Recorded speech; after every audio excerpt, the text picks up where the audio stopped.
She spent years getting away with misconduct until she slapped a well-dressed black man in court, not realizing he was the judge. What happened next destroyed everything she built. It happened in the blink of an eye.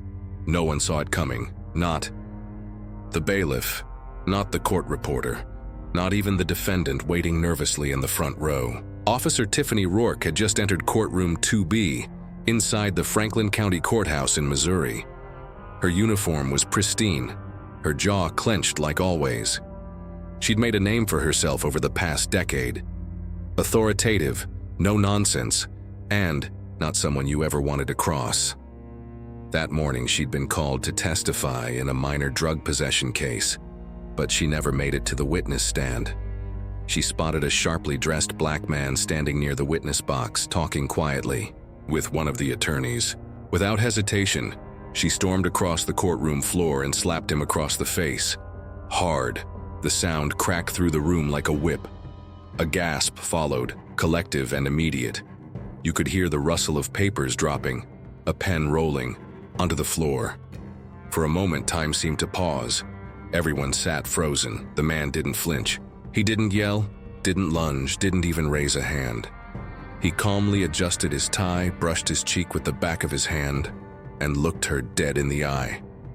"I'm Judge Antoine Kelly," he said, his voice even and deliberate, "and I'm presiding over this courtroom today."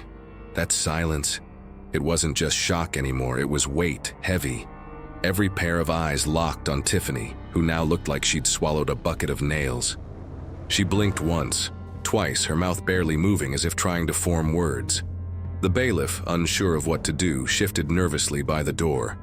The young public defender standing nearby instinctively reached for her phone, recording as subtly as she could. Others followed. Within seconds, at least 4 phones were capturing the moment. Tiffany tried to speak. "I thought he wasn't supposed to be," but it was too late. Judge Kelly turned to the courtroom and said, "We're taking a 10-minute recess." And with that, he walked into his chambers, silent, his expression unreadable. The room stayed still. No one knew whether to stand, sit, or leave. Tiffany didn't move. Her hand, the one she'd used, trembled just slightly at her side. The prosecutor leaned toward her and whispered, "You just assaulted a judge?" Tiffany stared at him, pale and blinking rapidly, like someone had pulled the floor from under her. Word traveled fast. Reporters who'd been waiting for an unrelated gang indictment case rushed into the hallway.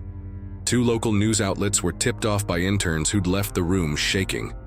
By noon, the clip had made its way onto social media. No context, no editing, just raw footage of a white cop in uniform striking a black judge in open court.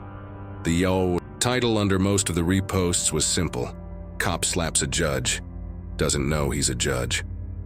At first, some commenters thought it had to be fake. Staged, maybe, but the video was too clean, too chaotic in the small ways that real life always is. No background music, no flashy angles, just raw tension and real expressions. And then the reactions came. Lawyers, activists, former defendants, all with their own stories. Some recognized Tiffany immediately. Others knew her by reputation. Judge Kelly, on the other hand, stayed quiet. He didn't issue a public statement. He didn't go live on television. He didn't threaten legal action. He just sat behind his desk looking over the docket for the rest of the day, like it hadn't happened. But everyone else knew. Something had shifted. The kind of shift you don't recover from. But before anyone could process what came next, people started asking a different question. Who was Officer Tiffany Rourke, really? Before the slap, most people outside of had never heard the name Tiffany Rourke, but inside the force, she wasn't just known. She was feared. Tiffany came up through the ranks fast, too fast, some said. Fresh out of the academy in her early 20s, she made her way into patrol, then narcotics, then a specialized task force focused on high-risk neighborhoods. She earned medals, got featured in department newsletters, spoke at 2 police conferences. But behind the headlines and staged handshakes, there was another version of Tiffany, the one most of the public didn't see. It started small. A young black driver, ticketed for a broken taillight, swore he never broke the law. When he tried to explain himself, Tiffany doubled the fine for non-compliance. He filed a complaint. It went nowhere. A Latina mother claimed Tiffany searched her car without cause outside a grocery store. When her 10-year-old daughter asked why, Tiffany told her, "You people should know better." The mother cried, filing that report. It disappeared within the week. Then came an incident that almost made it to the press. A video of Tiffany cursing at two black teenagers sitting outside a convenience store. She accused them of loitering. One of them recorded her yelling, but the clip mysteriously vanished after the boys were arrested for resisting. There were whispers, too, in the department locker rooms among court clerks. Tiffany used slurs when she thought no one important was listening. She threatened junior officers who didn't back her up in reports. And every time her name appeared in a complaint, Internal Affairs quietly stamped it. Not sustained. She had friends in high places, Chief Brannon among them.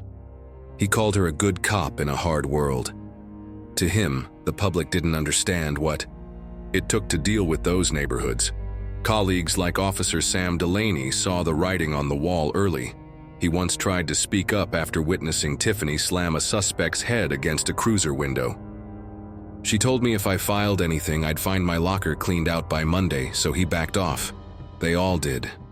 Not because they agreed with her, but because Tiffany was the system.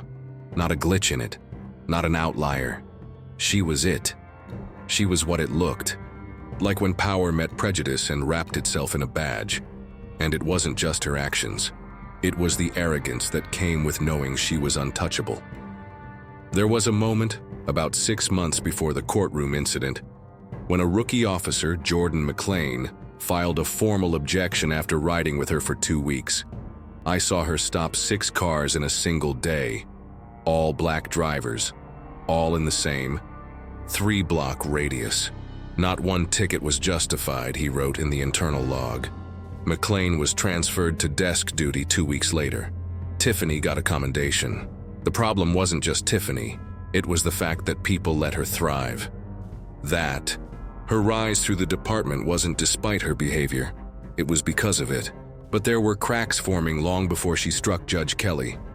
Old complaints started quietly resurfacing. Internal Affairs had changed leadership, and new city council members weren't as eager to sweep things away. Still, Tiffany didn't adjust.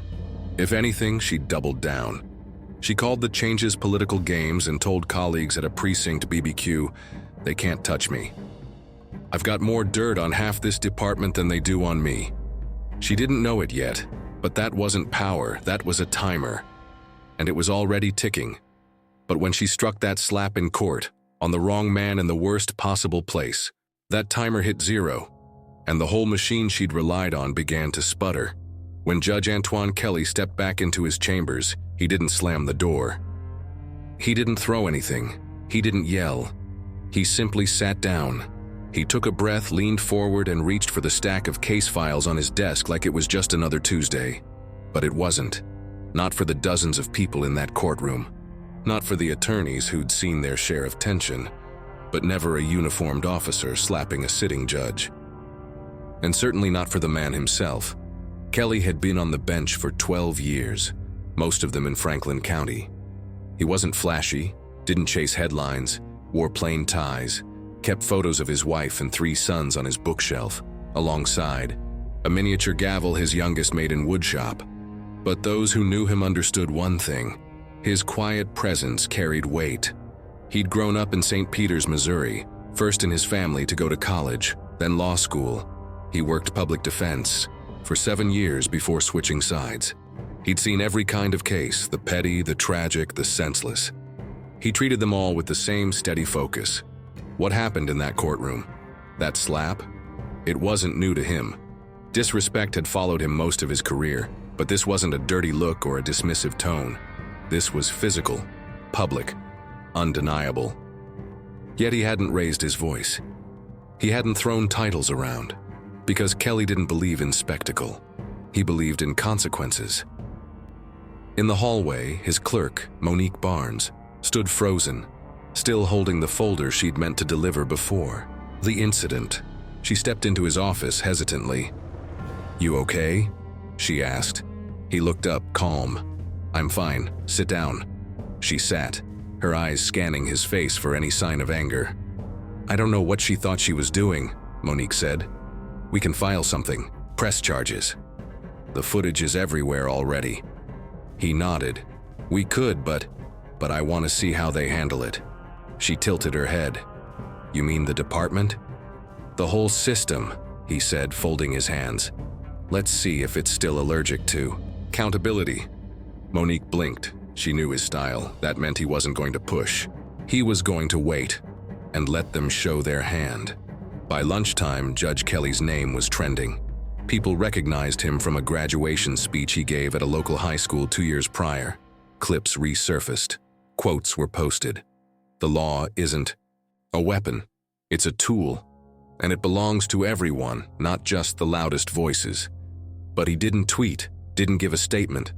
When asked by reporters at the end of the day if he planned to press charges, he gave only this: "I expect the same level of professionalism and accountability I've shown others for the past 12 years. I trust the system to handle this properly." It was a challenge, masked as calm, and people picked up on it. Meanwhile, inside the department, things were already getting uncomfortable. The chief's assistant had left 3 messages on Tiffany's voicemail. Legal counsel for the county sent a quiet inquiry to HR, and at least 2 junior officers had called in sick, not wanting to be pulled into the storm brewing. Still, Kelly didn't push, because he didn't have to. The footage spoke louder than anything he could say. At home that night, his wife Nadine sat beside him on the couch holding his hand. "You should have let them escort her out in cuffs," she said quietly. "I wanted to," he admitted. "But you didn't, because it wouldn't fix anything." She sighed. "You think this time will be different?" He looked down at their interlocked fingers. "I think this time, she picked the wrong man in the wrong place at the exact right moment." But if Tiffany thought silence meant surrender, she was about to learn just how loud dignity could become when the country was finally watching. By the following morning, Tiffany Rourke was on administrative leave. The official email from the department was vague, pending investigation into an incident involving court personnel. But the truth didn't need a press release. It was already everywhere. The slap had gone viral overnight. News anchors were looping it. Podcasts dissected it. Comment sections exploded with stories from people who claimed they'd had their own run-ins with her. One video showed up from 4 years earlier. Grainy dashcam footage of Tiffany yelling at a teenage boy during a traffic stop. Her words slurred slightly, her tone menacing. The boy had been let go without charges, but the recording never saw the light until now.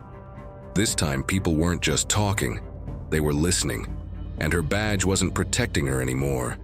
Inside the department, it was chaos. Officers were whispering in hallways.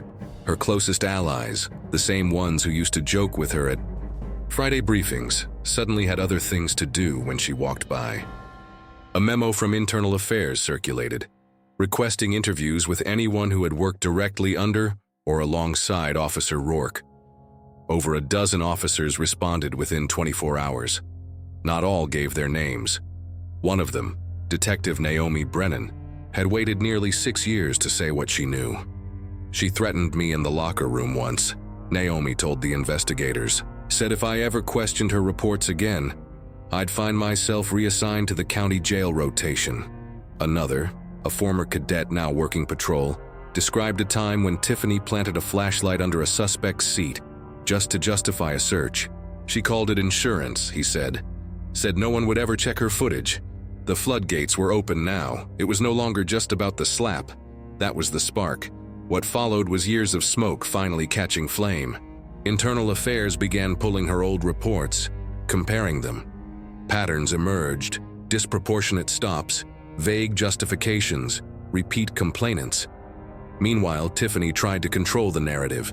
She reached out to a local conservative talk show host, gave a shaky phone interview claiming the judge had looked threatening, and made a sudden move.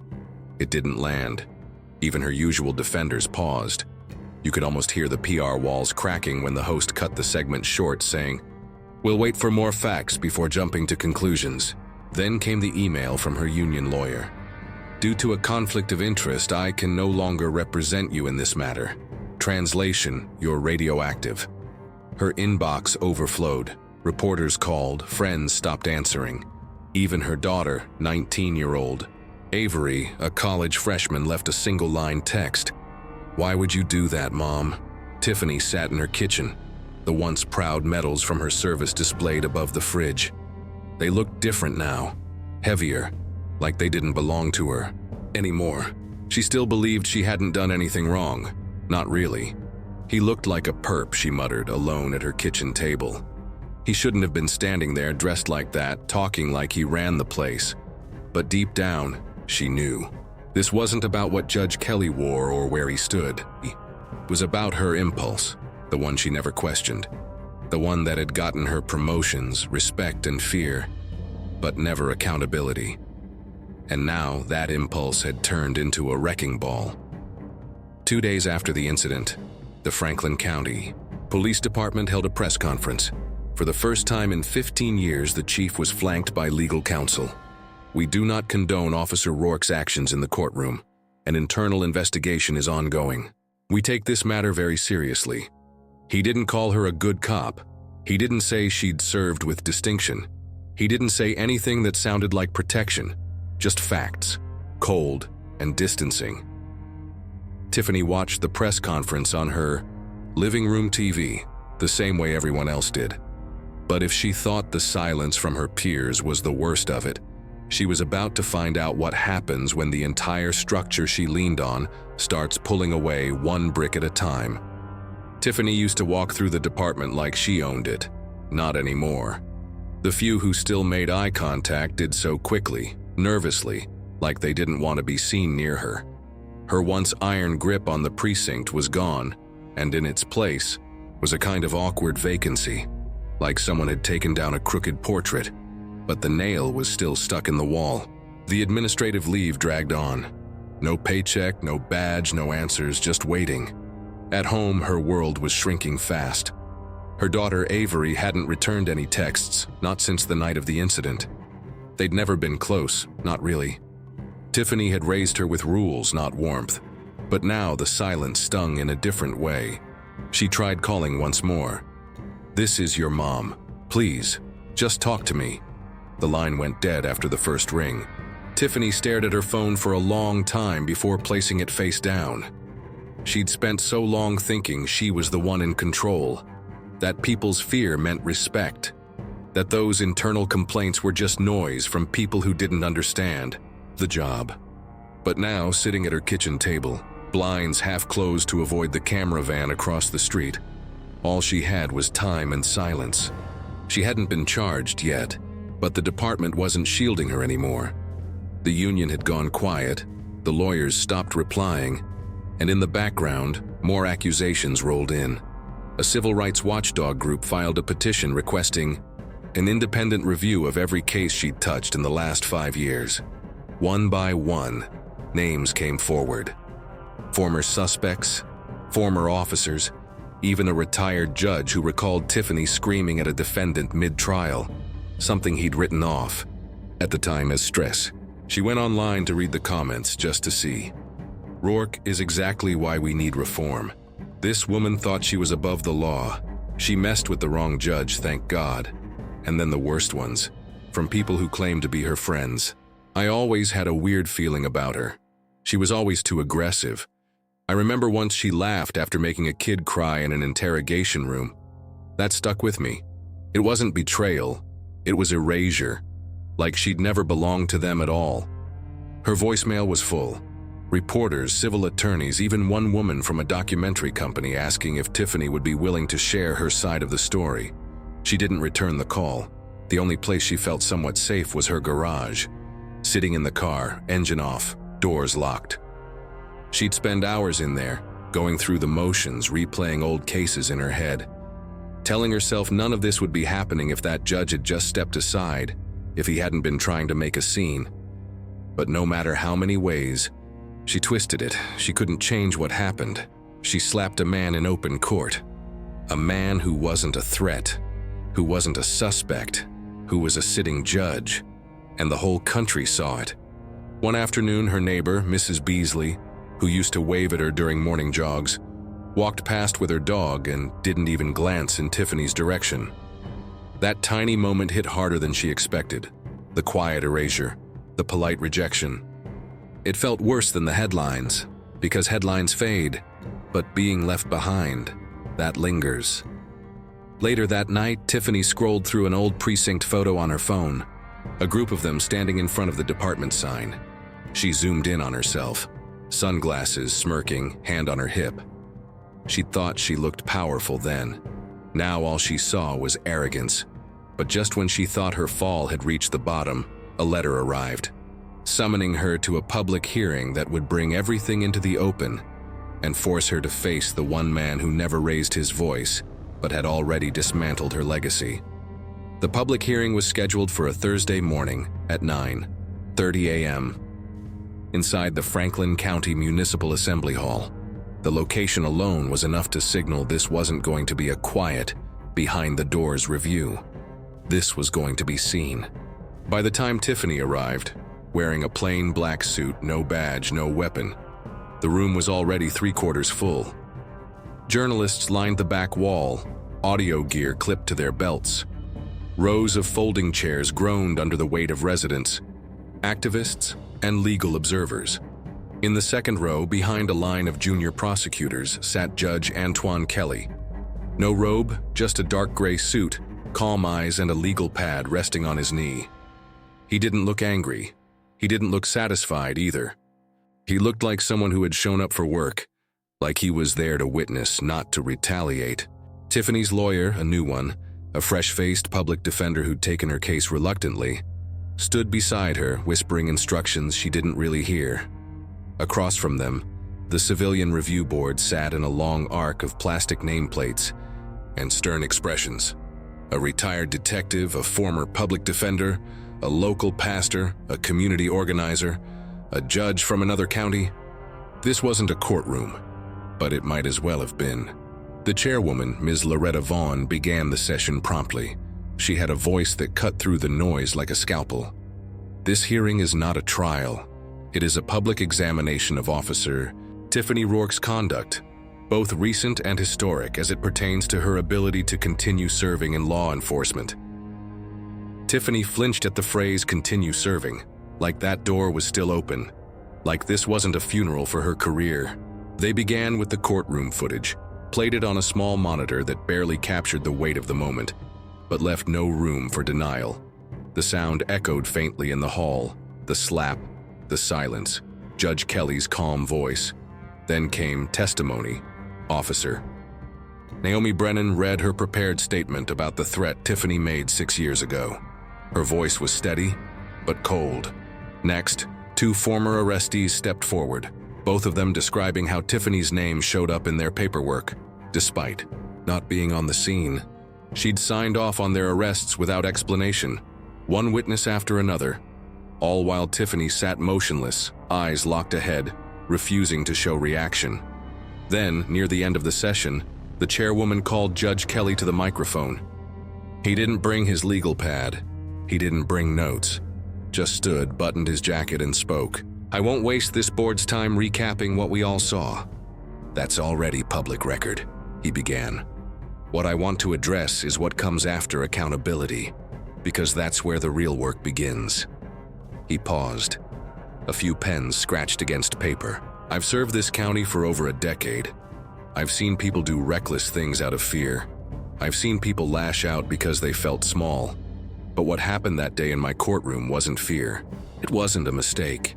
It was a reflex born from years of unchecked power." He turned slightly, just enough to meet Tiffany's eyes. "I'm not here to ruin someone's life. I'm here to remind this community what justice is supposed to look like, and what it should never look like again." Then he sat. No applause, no nods, just silence. Tiffany's lawyer made a few final statements, mostly procedural, mostly begging for leniency. It didn't matter. The board took a brief recess before issuing their recommendation. Officer Tiffany Rourke was to be permanently removed from duty, all benefits revoked, and her conduct referred to the state attorney for further review. She stood there, blank, as the room emptied. People weren't looking at her the way they used to, not with fear or even hatred, just indifference. That might have hurt more than anything. Judge Kelly walked past her on his way out. He didn't stop. He didn't look back. Because some people don't need revenge. The truth did the work for them. But long after the cameras stopped flashing, the question remained. What lesson would the community carry forward from the silence that finally made the system listen? Weeks passed. The headlines quieted. Other scandals took the spotlight. But in Franklin County, something had shifted. For real this time. Not just in whispers, not behind closed doors, but in how people looked at the system, in how they looked at each other. The courtroom where it happened stayed busy. Cases came and went, just like always. But when Judge Antoine Kelly walked in, the room stood up with a different kind of respect, not just for his title, but for the way he'd handled it all. He never once demanded attention, never asked for praise. He just kept doing the work. One afternoon, after a juvenile hearing, a young public defender stopped him in the hallway. "Can I ask you something, Judge?" she said, glancing around. "That day, how did you stay calm?" He took a second. I didn't want to give her what she expected. Then he smiled gently, nodded once, and walked on. That answer stuck with her, and it echoed through the courthouse in other ways. Officers started sitting through updated bias training that wasn't just for show. A community board was given real teeth, more than a nameplate and a folding table.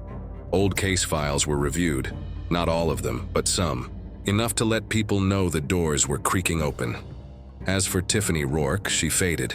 She sold her house quietly and moved 3 counties over. No interviews, no public statements. She took a job in private security for a shipping company. Her name stopped appearing in the papers, except as a footnote in opinion pieces. There was no comeback, no redemption arc. She didn't lose everything overnight, but what she lost was the only thing that ever mattered to her: control. And in its place was a silence she couldn't bend. At the same time, more people came forward, victims of other officers, other moments, all emboldened by what they saw in that courtroom. They weren't asking for vengeance. They were asking to be heard. That was the power of it. The moment Tiffany's hand cracked across Judge Kelly's face, it wasn't just about that one act. It was the public end of a private pattern. And people knew it. In a town like Franklin County, where things usually moved slow and quiet, that kind of exposure did more than shake the department. It rattled the habits of a whole community. At a town hall 2 months later, a woman stood up. Older, glasses sliding down her nose, voice steady. "I don't want another apology. I want policies," she said. "I want change that doesn't wait for the next viral video." The room nodded, because they knew what she meant. Because this time, they had seen what happens when someone thinks their badge is a shield from consequences.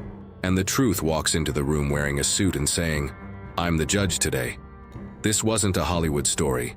There were no last-minute breakdowns, no dramatic confessions, just the long, slow process of someone falling off a pedestal they built themselves, and the even slower work of others building something better in its place. The walls of that courtroom would never forget what happened inside them. The slap might fade, the cameras might move on, but the lesson stayed. Power, unchecked, becomes poison. Silence can be louder than shouting.